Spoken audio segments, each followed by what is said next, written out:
What is up YouTube, and welcome to this Eurovision Saga of Fire review. I am an unashamedly massive fan of Eurovision, and for a country that voted to leave Europe, we absolutely cannot get enough of the Eurovision Song Contests. Now, if you don't know what Eurovision is, then it's basically a massive singing competition across Europe, and Israel, and yes, Australia. That's right, Australia are in the show because, well, reasons. Each country has their own mini competition to decide who wins, but some just decide themselves. The UK, for example, recently has the You Decide show, where the public decide in a sort of Voice or actual Britain's Got Talent style show, but it's been an internal decision off and on. It doesn't matter, as the UK absolutely never win, as voting is nearly always tactical, as countries vote for their neighbours. For example, Ireland will always vote for Britain, and likewise.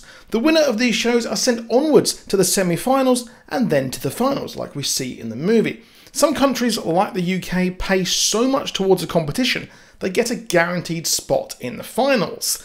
It's a great show of mental songs and parties across Europe, but what about the movie? How did a Will Ferrell vehicle that is basically a Blades of Glory but singing do? Well, if I had to say one rating, I would say, I'm sorry, 0 points. To give the movie its dues, it started off well, introducing the competition via the greatest Eurovision competitors of all time. I'm not talking about Bucks Fizz. I'm talking about ABBA, as the young country's characters actually have their minds blown by one of the best pop acts of all time. But the movie misfires in almost every aspect they actually explore. Firstly, why not actually make the main characters Swedish, who are absolutely ABBA mad, in a world where Eurovision has sort of moved on, or at least I'm from the UK, and Eurovision is a joke here, and it is almost career suicide to actually enter it. The calibre of people who enter are usually just the sort of people who are forgotten when they win America's Got Talent and things like that, those kind of level of singers. Now, this would show there is some magic to actually enter and bring legitimacy to it, but instead they seem to decide to actually joke around all of Iceland's sort of mystique and magic and sort of make it a bit of a lampoon. But we are stuck in Iceland with some of the worst accents to ever actually grace the screen. At some point, Pharrell's accent just slips and he doesn't even bother actually getting it to come back from his American voice. It also doesn't help that the movie is incredibly unfunny and can't actually decide what it wants. Is it a love story? Is it a kind of actual rags to riches story? What is it? It's as if a mixture of all Pharrell characters were merged together and just dumped into a script for a twee TV movie. The jokes just flop each and every time. In a time where we are questioning caricatures of race and nationalities, to Americans, playing a parody of Icelandic people just seems a bit insensitive. Not saying it's wrong or commented on the Apu situation, and just at the moment it's trending that we have people standing down from playing black or Asian characters. Not saying it's wrong or commenting on the Apu situation. Even now, as I'm recording this, the takes of characters such as Cleveland from Family Guy and played by white people are actually standing down. And there is a massive backlash because, of course, Bart Simpson is played by a female, and we've also got Darth Vader, who is played by a black man with James Earl Jones, but it does not hold a candle to that at all, because in a actual industry where it is predominantly white focused, and there is, yes, the white privilege, it is questionable that why don't they hire people of colour to actually play those roles. And here, this is just the wrong joke at the wrong time. Now, I'm not saying all of this just for a reason. It did just make me feel a bit uncomfortable and uneasy, as this movie just seemed to lampoon everything about Icelandic culture for no reason.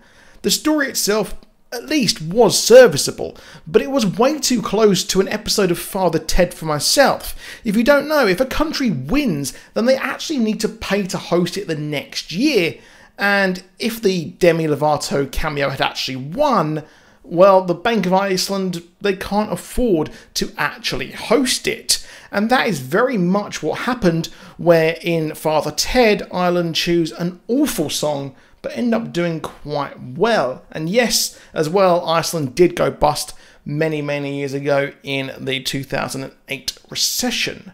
So yes, it's similar, but I find it passable, but the opportunity to lampoon the contest didn't happen. And we're focused on a sort of love story between the two protagonists who, well, have absolutely zero chemistry, and the dialogue between the two is just absolutely tragic.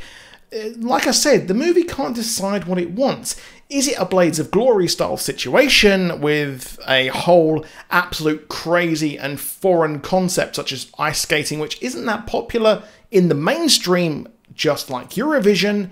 Is it going to be that kind of story where they focus on these sort of events and sort of bring light to some of the craziness of those events? Or is it going to be just an absolute pitch perfect rip-off? Yes, it tried to do that, and we did actually get a pitch perfect medley in this with past competitors, including Conchita Wurst, who I loved Conchita Wurst's entrance into Eurovision, and we saw a few people from recent years, and I believe even Lordi appeared, which was absolutely crazy. Now, every time we knew Fire Saga would actually flop, and in the end they found who they are, but why? I don't know, because she's mentioned once that she wants to sing in Icelandic and they wouldn't win. Yes, but native actual songs do really well. They do, especially in the modern day. And other stories included Dan Stevens' appearance, which I thought he was great. But it would have been better maybe if he actually had a villain. The evil bankman popped up here and there, but I can't really understand why he was so evil and wanted to actually completely and utterly murder people. It should have been him pushing for this. It just had so much wasted potential throughout the whole movie. It is a shame. Now, overall, it was a total flop and 40 minutes far too long. Like I said, storylines just happen for no reason, and they're simplistic at best. Now, I'm making my mind up, and I didn't like it, and I had to let out a hard rock hallelujah when it was done, and I hope you enjoyed this video as I'm flying the flag for Britain. So drop a like if you enjoyed my video, and subscribe with notifications on if you want more. My Dark Season 3 video will happen. I just haven't had time to watch the season just yet. It will be over the weekend, more than likely tomorrow at the latest. And I'll see you soon, and goodbye.